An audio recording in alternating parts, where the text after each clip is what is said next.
நிறைய பேர் அப்படி இருக்கிறாங்க தானே, நிறைய பணம் காசெல்லாம் வச்சிருக்கிறாங்க தானே. அந்த அண்ணனும் அப்படிதான், நிறைய காசு இருக்குது, பட்டு அவங்க உள்ளத்துல வந்து சந்தோஷமே இல்லையா. நிறைய காசு பணம் இருந்தா யாருனாலயாவது சந்தோஷமா இருக்க முடியுமா? எப்படி இருக்க முடியும்? நிறைய எல்லாருக்கும் பிரச்சனை இருக்கும் சரியா. உங்களுக்கு என்ன பிரச்சனை? எக்ஸாமை பார்த்தா பிரச்சனை தானே, எக்ஸாமை பார்த்தா பிரச்சனை. அதெல்லாம் நினைக்கிறோம்ல, யாரா இந்த எக்ஸாமை கண்டுபிடிச்சா அப்படின்னெல்லாம் நினைக்கிறோம்ல. டெஸ்ட் எல்லாம் வைக்கிறாங்க ஸ்கூல்ல, இந்த ஸ்கூலை மட்டும் கண்டுபிடிக்கீங்கன்னா நம்ம நேரம் ஜாலியா இந்த மாதிரி எல்லாம் வந்து உட்காந்துருக்கலாம் அப்படிதானே, நம்ம எல்லாம் நினைச்சோம் தானே. ஆமா, நானுமே நினைச்சிருக்கிறேன் சரிங்களா. அந்த அண்ணனுக்கு நிறைய காசு பணம் எல்லாம் இருக்குது, ஆனா மனசுல ஒரு சந்தோஷமே இல்லையா. எப்பயுமே வந்துட்டு ஏதோ ஒரு பிரச்சனையில தான் இருப்பாரு அண்ணன். அண்ணனுக்கு அப்படியே பிரச்சனையா இருக்கும்போது ஒருத்தர் அந்த ரோட்டு வழியா ஒருத்தர் வந்து போறாராம். அப்போ நிறைய கும்பலெல்லாம் இருந்துச்சு, நிறைய பேர் கூட்டமா கூடியிருந்தாங்க. குட்டையா இருக்கிறாங்க இல்லையா அந்த அண்ணன், குட்டையா இருக்கிறதுனால எப்படி போறவங்க வரவங்க எல்லாம் பார்க்க முடியும்?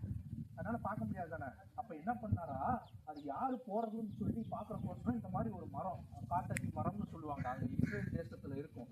அந்த காட்டத்தி மரத்துல வேக வேகமா மேல ஏறினாரா. யாரெல்லாம் மரம் ஏறுவீங்க? நல்ல பசங்க, மரம் ஏற மாட்டீங்க தானே, ஏறக்கூடாது சரிங்களா. அப்படியே வேகமா மரத்துல ஏறி போறது யாரு அப்படின்னு சொல்லி பாக்குறப்போசரம் உட்காந்துருந்தாங்களா. யாரு உட்காந்துருந்தா?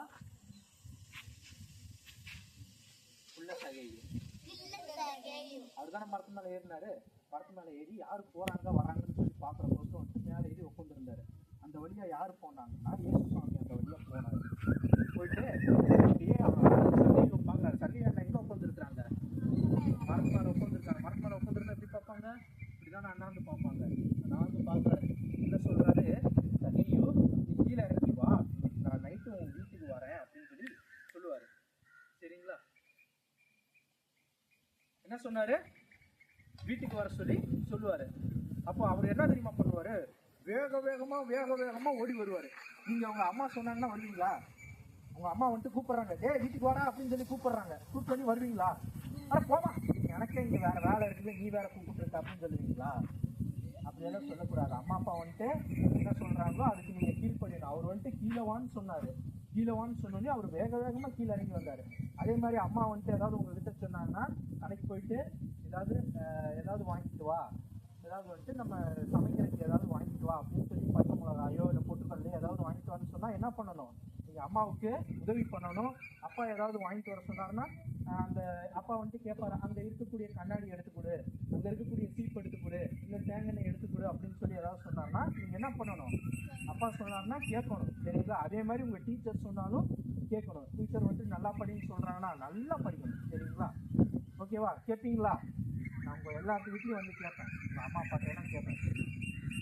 சொல்ற பேச்செல்லாம் பிள்ளைங்கள கேட்கறாங்களா அப்படின்னு சொல்லி கேட்பேன் சரிங்களா. அம்மா அப்பாவுக்கு என்ன பண்ணணும்? கீழ்படியணும் சரிங்களா. கீழ்படி இருந்தா இயேசுவுக்கு ரொம்ப பிடிக்கும். அது உங்களை மாதிரியான குழந்தைகள்னா அவருக்கு ரொம்ப பிடிக்கும் சரிங்களா. அப்போ அவர் வந்துட்டு கீழ்படிஞ்சோன்னையும் வேகமா கீழே இறங்கி வந்தாரு. எதுக்காக? இயேசு சுவாமி அவர் வீட்டுல வந்துட்டு தங்கணும்னு சொன்னோன்னையும் அவர் வீட்டுக்கு வந்தோன்னையும் அவ்வளவு சந்தோஷம் அவருக்கு சரிங்களா. அவர் என்ன சொல்லுவாரு, நான் அநியாயமா பணம் சம்பாதிச்சா நான் அது எல்லாத்துக்கும் நான் கொடுத்துட்றேன் அப்படின்னு சொல்லுவாரு. அப்போ இயேசு சொல்லுவாரு, இன்னைக்கு இந்த வீட்டுக்கு ரட்சிப்பு வந்தது அப்படின்னு சொல்லுவாரு. இந்த மாதிரி உங்களுக்கும் நிறைய கஷ்டத்தோட இருப்பீங்களா? நீங்க இயேசு சாமியை நோக்கி கேளுங்க, எனக்கு வந்துட்டு இந்த படிப்புல வந்துட்டு என்னால படிக்க முடியல, எனக்கு நல்ல ஞானத்தை கொடுங்க. நானும் சகேயு அண்ணனை போல வந்துட்டு எல்லாருக்கும் நான் கீழ்படியணும். உங்க ஃப்ரெண்ட்ஸ் ஏதாவது கேட்டா நீங்க உதவி செய்யணும் சரியா. உங்களுக்கு அவங்ககிட்ட வந்துட்டு பென்சில் இல்லாம இருக்கலாம், 2 பென்சில் இருந்தா ஒண்ணு குடுறா அப்படின்னு சொல்லி கேட்டாங்கன்னா நீங்க என்ன பண்ணணும்? பென்சில் கொடுத்து உதவி பண்ணலாம் சரியா. இதுதான் வந்துட்டு என்ன பண்ணணும்னா நீங்க கத்துக்கணும், சின்ன வயசுல இந்த மாதிரி எல்லாம் கத்துக்கணும் ஓகேங்களா. எல்லாருக்கும் ஹெல்ப் பண்ணணும். உங்க ஃப்ரெண்ட்ஸ் யாராவது வந்துட்டு இந்த சம்ம வந்துட்டு என்னால போட தெரியல, எனக்கு படிக்க முடியல அப்படின்னு சொன்னாங்கன்னா உங்க ஃப்ரெண்ட்ஸுக்கு நீங்க என்ன பண்ணணும்? ஹெல்ப் பண்ணணும், சொல்லி கொடுக்கணும் சரிங்களா. இந்த சம் இப்படி வருண்டா, இதை வந்துட்டு இப்படி படிக்கணும் அப்படின்னு சொல்லி நீங்க சொல்லி கொடுக்கணும். அம்மா அப்பா செய்யற காரியத்துக்கு எல்லாமே வந்துட்டு கீழ்படியணும். போமா நான் செய்ய மாட்டேன், போப்பா நான் செய்ய மாட்டேன் அப்படின்னெல்லாம் வந்துட்டு அப்பாவை எடுத்து பேசக்கூடாது. அம்மா அப்பா சொல்றதுக்கு கீழ்படியணும், நல்ல பிள்ளைகளா இருக்கணும் சரிங்களா. நான் உங்களுக்கு ஒரே ஒரு வசனம் நான் சொல்லி கொடுக்குறேன், அதை வந்துட்டு நீங்க நெக்ஸ்ட் டைம் வரால வந்துட்டு நீங்க வந்துட்டு சொல்றவங்களுக்கு பிரைஸ் ஓகேவா. சொல்றதுக்கு ரெடியா? ஓகே. பிள்ளைகளே உங்கள் பெற்றோருக்கும் கர்த்தருக்கும் கீழ்ப்படியுங்கள். நியாயம். கீழ்ப்படிறதுன்னா என்னது? கீழ்ப்படிறதுன்னா என்னது? சத்தமா சொல்லுங்க. அம்மா அப்பா சொல்ற பேச்ச வந்துட்டு கேட்கணும். அம்மா அப்பா வந்துட்டு நல்லா படிங்கன்னு சொன்னா என்ன பண்ணணும்? நல்லா படிக்கணும்.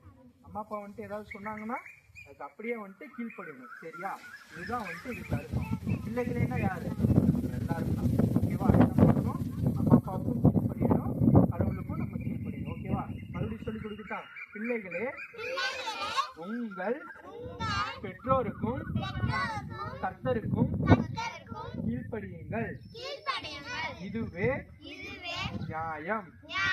பிள்ளைகளே உங்கள் பெற்றோருக்கும் கர்த்தருக்கும் கீழ்ப்படியுங்கள், இதுவே நியாயம். ஓகே, யார் சொல்றீங்க இத?